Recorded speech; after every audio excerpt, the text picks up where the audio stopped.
TV today network ਦੀਆਂ ਜਿਹੜੇ ਜਿੰਨੇ ਵੀ ਐਂਕਰ ਨੇ ਭਾਵੇਂ ਉਹ ਅੰਜਨਾ ਓਮ ਕਸ਼ਪ ਹੋਵੇ ਭਾਵੇਂ ਉਹ ਇਹਨਾਂ ਦਾ ਅੰਸਾਰੀ ਹੋਵੇ ਭਾਵੇਂ ਜਿੰਨੇ ਵੀ ਕੋਈ ਵੀ ਐਂਕਰ ਹੋਵੇ ਭਾਵੇਂ ਉਹ ਸਈਦ ਅੰਸਾਰੀ ਹੋਵੇ ਇਹਨਾਂ ਨੇ ਸਰਕਾਰ ਦੀ ਵਕਾਲਤ ਕਰਨੀ ਹੁੰਦੀ ਕਿ ਤੁਹਾਨੂੰ C2 ਫਾਰਮੂਲੇ ਤੇ MSP ਦੇਣ ਚ ਕੀ ਮੌਤ ਪੈਂਦੀ ਹੈ ਜਿਹੜੇ ਕਾਨੂੰਨ ਨੇ ਉਹ ਵਾਪਸ ਕਰਾਏ ਸਨ ਲੜ ਕੇ ਤੇ ਹੁਣ MSP ਲਵਾਂਗੇ ਅੜ ਕੇ ਕਿ ਨਰਿੰਦਰ ਮੋਦੀ ਦੇ ਭਾਸ਼ਣ ਦੇ ਵਿੱਚ ਕਿੰਨੀ ਜ਼ਿਆਦਾ ਐਰੋਗੈਂਸ ਸੀਗੀ ਉਹਦੇ ਭਾਸ਼ਣ ਦੇ ਵਿੱਚ ਹੱਦ ਤੋਂ ਜ਼ਿਆਦਾ ਜਿਹੜੀ ਹੈ ਉਹ ਅਹੰਕਾਰ ਸੀ ਹੁਣ ਜੇ ਮੀਡੀਆ ਵਾਲਿਆਂ ਦੇ ਸੂਤਰ ਹੁੰਦੇ ਨੇ ਨਾ ਤੇ ਸੂਤਰ ਜਥੇਬੰਦੀਆਂ ਦੇ ਵੀ ਨੇ ਸੂਤਰ ਕਿਸਾਨਾਂ ਦੇ ਵੀ ਨੇ ਤੂੰ ਲੱਗੇ ਰਹਿੰਦੇ ਵਾਪਸ ਕਿਉਂ ਕੀਤੇ ਫਿਰ ਅਸੀਂ ਆਪਣੇ ਆਪ ਡੰਡੇ ਦੇ ਜ਼ੋਰ ਤੇ ਵਾਪਸ ਕਰਾ ਲੈਂਦੇ कि कुछ वर्ग को हमारे तपश्चर्या में कमी रह गई ओ भरावा तू कदा तपश्चर्या कीता तू ते AC दे विच बैठा आराम नाल विदेशां दीयां सैरां करदा रहा इत्थे बीबियां नूं बाथरूम जाण वास्ते सही जगह नहीं सी मिलदी सेफ जगह नहीं सी मिलदी और फिर उस तो बाद तुहाडीआं गंदियां कॉन्स्पिरेंसीज चलियां तप ते इन्हां ने कीता ही तू किहड़ा तपश्चर्या कीता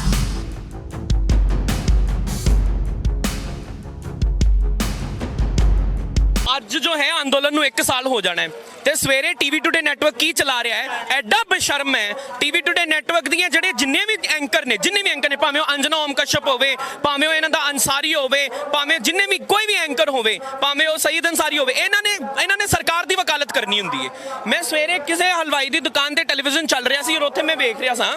ਇਹ ਸਵਾਲ ਸਰਕਾਰ ਨੂੰ ਕਰਨੇ ਚਾਹੀਦੇ ਨੇ ਕਿ ਤੁਹਾਨੂੰ C2 ਫਾਰਮੂਲੇ ਤੇ MSP ਦੇਣ ਚ ਕੀ ਮੌਤ ਪੈਂਦੀ ਹੈ ਤੇ ਸਵਾਲ ਸਰਕਾਰ ਨੂੰ ਨਹੀਂ ਕਰ ਰਹੇ ਕਿਸਾਨਾਂ ਨੂੰ ਕਰ ਰਹੇ ਨੇ ਕਿ ਤੁਸੀਂ ਉੱਠ ਕੇ ਜਾ ਕਿਉਂ ਨਹੀਂ ਰਹੇ ਕਿਉਂ ਜਾਈਏ ਬਈ ਜਦੋਂ ਸਾਡੀਆਂ ਮੰਗਾਂ ਦੇ ਵਿੱਚ ਪਹਿਲੀ ਮੰਗ ਸੀਗੀ ਕਾਨੂੰਨ ਵਾਪਸ ਲੈਣ ਦੀ ਉਹ ਹੋ ਗਈ ਹੁਣ ਦੂਸਰੀ ਤੇ ਮਨਵਾ ਕੇ ਜਾਵਾਂਗੇ ਨਾ ਅਸੀਂ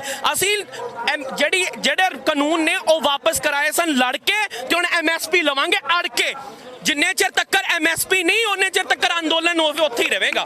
ਕੀ ਲੱਗਦਾਗਾ ਇਹ ਜਿਹੜਾ ਇੱਕ ਢੰਗ ਅਪਣਾਇਆ ਗਿਆ ਕਿ ਸਿਰਫ ਖੇਤੀ ਕਾਨੂੰਨ ਰੱਦ ਕਰ ਦਿੱਤੇ ਜਾਣ 4 ਮੰਗਾਂ ਸੀਗੀਆਂ ਕਿਸਾਨਾਂ ਦੀਆਂ ਜਦੋਂ ਗੱਲਬਾਤ ਸ਼ੁਰੂ ਹੋਈ ਜਦੋਂ ਮੀਟਿੰਗਾਂ ਹੋਈਆਂ ਉਹਦੇ ਵਿੱਚ 4 ਮੰਗਾਂ ਜਿਹੜੀਆਂ ਮੁੱਖ ਰੱਖੀਆਂ ਗਈਆਂ ਸੀ ਕਿ ਸਾਡਾ ਮਸਲਾ ਜਿਹੜਾ ਇਹ ਹੱਲ ਹੋਣਾ ਚਾਹੀਦਾ ਕੀ ਲੱਗਦਾ ਪ੍ਰਧਾਨ ਮੰਤਰੀ ਮੋਦੀ ਨੇ ਸਿਰਫ ਬਿਆਨ ਦਿੱਤਾ ਕਿ ਖੇਤੀ ਕਾਨੂੰਨ ਰੱਦ ਹੋਣਗੇ ਇਸ ਤੋਂ ਇਲਾਵਾ 3 ਚੀਜ਼ਾਂ ਦੇ ਉੱਤੇ ਨਹੀਂ ਬੋਲੇ ਤਾਂ ਉਹਦਾ ਕੀ ਮਕਸਦ ਕੀ ਸਮਝਦੇ ਹੋ ਕੀ ਮਤਲਬ ਸੀਗਾ ਉਹਦਾ ਪ੍ਰਧਾਨ ਮੰਤਰੀ ਦੇ ਭਾਸ਼ਣ ਨੂੰ ਜੇ ਸ਼ਬਦ ਬ ਸ਼ਬਦ ਕਿਸੇ ਨੇ ਸੁਣਿਆ ਹੋਵੇ ਪੜ੍ਹਿਆ ਹੋਵੇ ਦੇਖਿਆ ਹੋਵੇ ਤਾਂ ਉਹਨੂੰ ਪੂਰੀ ਤਰ੍ਹਾਂ ਜਾਣਕਾਰੀ ਮਿਲ ਜਾਏਗੀ ਕਿ ਨਰਿੰਦਰ ਮੋਦੀ ਦੇ ਭਾਸ਼ਣ ਦੇ ਵਿੱਚ ਕਿੰਨੀ ਜ਼ਿਆਦਾ ਐਰੋਗੈਂਸ ਸੀਗੀ ਉਹਦੇ ਭਾਸ਼ਣ ਦੇ ਵਿੱਚ ਹੱਦ ਤੋਂ ਜ਼ਿਆਦਾ ਜਿਹੜੀ ਹੈ ਉਹ ਅਹੰਕਾਰ ਸੀ ਉਹਨੇ ਜੋ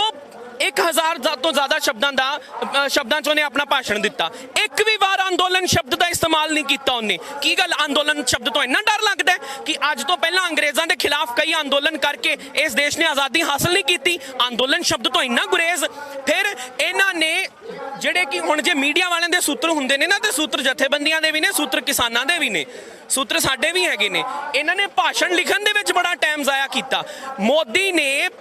ਵੱਡੇ ਭਾਸ਼ਾਵਿੰਦਾਂ ਤੋਂ ਰਿਪਲੇਸਮੈਂਟ ਮੰਗੀ ਸੀਗੀ ਕਿ ਰਿਪੀਲ ਸ਼ਬਦ ਇਸਤੇਮਾਲ ਨਾ ਕਰਨਾ ਪਵੇ ਵਾਪਸ ਲੈਣਾ ਸ਼ਬਦ ਇਸਤੇਮਾਲ ਨਾ ਕਰਨਾ ਪਵੇ ਇੰਨੀ ਕੁ ਜ਼ਿਆਦਾ ਐਰੋਗੈਂਸ ਫਿਰ ਭਾਸ਼ਣ ਦੇ ਵਿੱਚ ਸ਼ਬਦ ਕੀ ਇਸਤੇਮਾਲ ਕੀਤੇ ਕਿ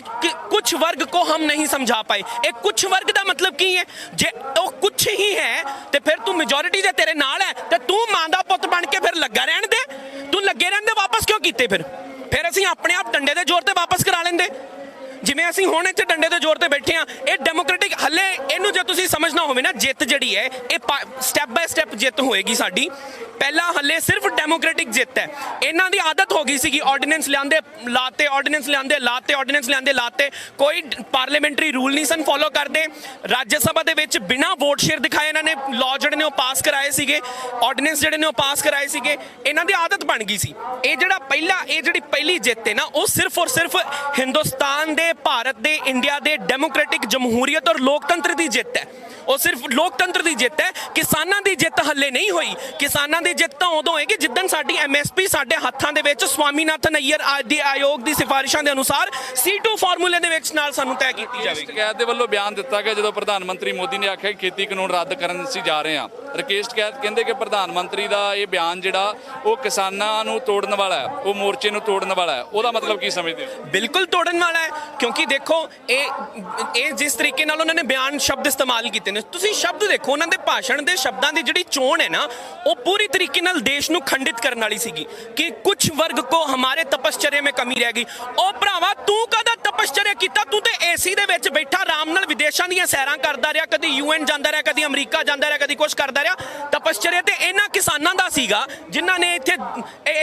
ਜਿਹੜੇ ਨੇ ਮੀਂਹ, ਹੜ੍ਹ ਵਰਗੇ ਮੀਂਹ ਝੇਲੇ, ਜਿਨ੍ਹਾਂ ਨੇ ਇੱਥੇ ਚੰਦਰਾ ਝੇਲਿਆ, ਜਿਨ੍ਹਾਂ ਨੇ ਇੱਥੇ ਠੰਡ ਝੇਲੀ, ਜਿਨ੍ਹਾਂ ਨੇ ਇੱਥੇ ਗਰਮੀ ਝੇਲੀ, ਜਿਨ੍ਹਾਂ ਨੂੰ ਇੱਥੇ ਬੀਬੀਆਂ ਨੂੰ ਬਾਥਰੂਮ ਜਾਣ ਵਾਸਤੇ ਸਹੀ ਜਗ੍ਹਾ ਨਹੀਂ ਸੀ ਮਿਲਦੀ, ਸੇਫ ਜਗ੍ਹਾ ਨਹੀਂ ਸੀ ਮਿਲਦੀ, ਔਰ ਫਿਰ ਉਸ ਤੋਂ ਬਾਅਦ ਤੁਹਾਡੀਆਂ ਗੰਦੀਆਂ ਕਨਸਪੀਰੈਂਸੀਜ਼ ਝੇਲੀਆਂ। ਤਪ ਤੇ ਇਹਨਾਂ ਨੇ ਕੀਤਾ ਸੀ, ਤੂੰ ਕਿਹੜਾ ਤਪਸਚर्या ਕੀਤਾ? ਐਡੀ ਗੰਦੀ ਸ਼ਬਦਾਵਲੀ ਭਾਸ਼ਣ ਦੇ ਵਿੱਚ, ਹੱਦ ਤੋਂ ਜ਼ਿਆਦਾ ਐਰੋਗੈਂਸ ਸੀਗੀ, ਹੱਦ ਤੋਂ ਜ਼ਿਆਦਾ ਐਰੋਗੈਂਸ ਸੀਗੀ। ਫਿਰ ਜਿਹੜਾ ਹੁਣ ਜਿਹੜੇ ਲੋਕ ਬੈਠੇ ਕਈ ਵਾਰੀ ਕਹਿੰਦੇ ਨੇ ਨਾ कि जी देश का खर्चा हो रहा है, वन नेशन वन इलेक्शन होना चाहिए, ये वन नेशन वन इलेक्शन जो है ना वो क्यों घातक है एक डेमोक्रेसी के लिए, वो अब तुम समझ सकते हो। एक सरकार को 5 साल के लिए परमानेंट लाइसेंस नहीं दे सकते हम कि देश की जनता को टांग दो सूली पे। जे आ यूपी ਦੇ ਇਲੈਕਸ਼ਨ, ਪੰਜਾਬ ਦੇ ਇਲੈਕਸ਼ਨ ਔਰ ਜਗ੍ਹਾ ਜਗ੍ਹਾ ਇਹਨਾਂ ਦਾ ਹੋ ਰਿਹਾ ਵਿਰੋਧ, ਇਹਨਾਂ ਨੂੰ ਸਿਰਫ ਵੋਟ ਦੀ ਚੋਟ ਸਮਝ ਆਉਂਦੀ ਹੈ। ਭਾਵੇਂ ਰਾਕੇਸ਼ ਟਿਕੈਤ ਜੀ ਹੋਣ, ਭਾਵੇਂ ਰਾਜੇਵਾਲ ਜੀ ਹੋਣ, ਭਾਵੇਂ ਡੱਲੇਵਾਲ ਜੀ ਹੋਣ, ਭਾਵੇਂ ਸਾਡੀ ਜਥੇਬੰਦੀ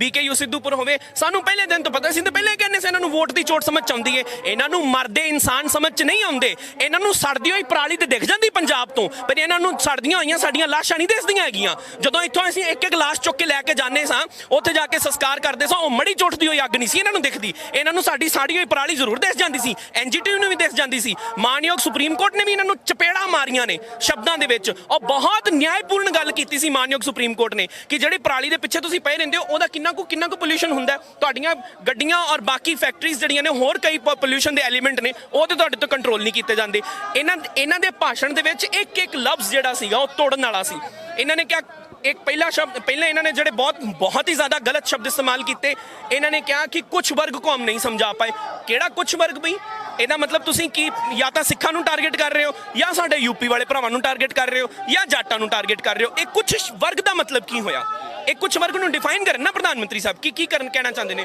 ਦੂਜੀ ਇਹਨਾਂ ਦੀ ਗਲਤ ਸ਼ਬਦਾਵਲੀ ਸੀ ਕਿ ਕੀ ਹੈ ਜੀ, हमारे तपस्चर्या में कमी रह गई होगी। ਕਿਹੜਾ ਤੁਹਾਡਾ ਤਪਸਚर्या? ਤੁਸੀਂ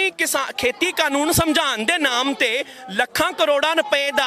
ਜਿਹੜੀ ਐਡਵਰਟਾਈਜ਼ਮੈਂਟ ਹੈ ਉਹ ਚੈਨਲਾਂ ਨੂੰ ਖਵਾਈ। ਜਿਹੜੇ ਗੋਦੀ ਮੀਡੀਆ ਚੈਨਲ ਨਾਲ ਹੁਣੇ ਆ TV ਟੂਡੇ ਨੈਟਵਰਕ ਇੱਥੇ ਆਇਆ ਸੀਗਾ, ਸਵੇਰੇ ਇਹਨਾਂ ਵਕਾਲਤ ਕਰਦੀ ਪਈ ਸੀ ਅੰਜਨਾ ਓਮ ਕਸ਼ਯਪ ਬੈਠੀ ਹੋਈ, ਸ਼ਵੇਤਾ ਸਿੰਘ ਬੈਠੀ ਹੋਈ। ਜਿਹੜੀ ਸ਼ਵੇਤਾ ਸਿੰਘ ਉਹ ਤਾਂ ਬਿਲਕੁਲ ਹੀ ਦੰਡਵਤ ਹੋ ਜਾਂਦੀ ਹੈ।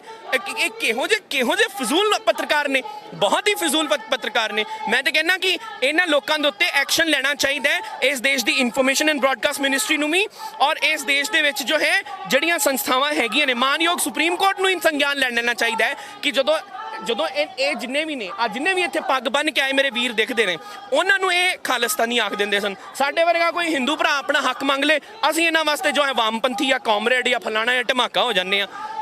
ਹਰ ਗੱਲ ਦੇ ਇਹਨਾਂ ਨੇ ਉਲਟ ਜਵਾਬ ਦੇਣਾ। ਬਈ ਇੱਕ ਤਾਂ ਦੇਸ਼ ਭਗਤੀ ਦਾ ਸਰਟੀਫਿਕੇਟ RSS ਲੈ ਕੇ ਜੰਮੀ ਹੈ, ਹੋਰ ਤਾਂ ਸਾਰੇ ਇੱਥੇ ਚੋਰ ਨੇ। ਇਹ ਫਿਰ ਇਹਨਾਂ ਖਾਲਿਸਤਾਨੀਆਂ ਦੀ ਕਿਉਂ ਮੰਨੀ?